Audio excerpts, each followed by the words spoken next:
Chapter 2. Casa rubbed his face and felt the bristle of the stubble that would soon form a beard.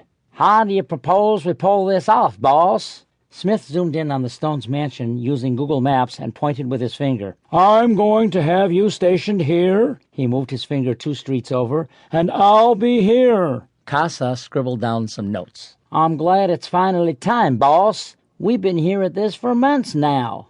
How many on our team, anyway?" Smith flipped his notebook open and moved his pencil point to each line on the page as he counted names. "We'll have 8 people, including us. I don't think we'll need any more than that. After the first 2 or 3 people die, there won't be a problem anymore." "And they all know to be here tomorrow?" Smith smacked Casa on the back of the head with his pistol, shook his hands wildly in the air, and said sarcastically, "Oh, no, I forgot to tell them. Thanks so much for reminding me." He got up from the chair in the rundown abandoned home 10 blocks away from the mansion, opened the door, and motioned for Casa to leave.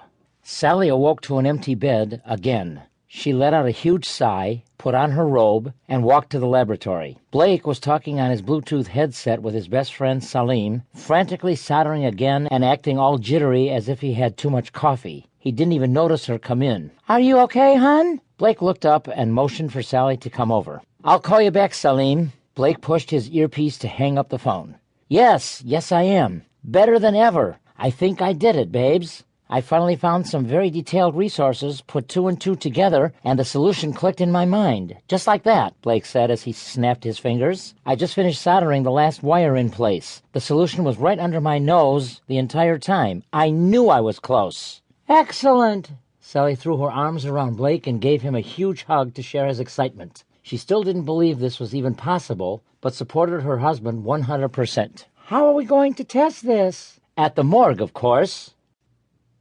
Grandma Sherry sat home taking care of Nathan, while Blake, Sally, and their 2 armed guards arrived at the morgue just 1 hour later, despite Sally's protests that Blake get some rest first. Sally knew he had a valid point. He wouldn't be able to sleep anyway. The undertaker, Mark Mizenko, shook Blake's hand firmly. "I'm so glad to finally meet you, Blake. I can't thank you enough for what you do. But for what do I owe the pleasure of this visit?"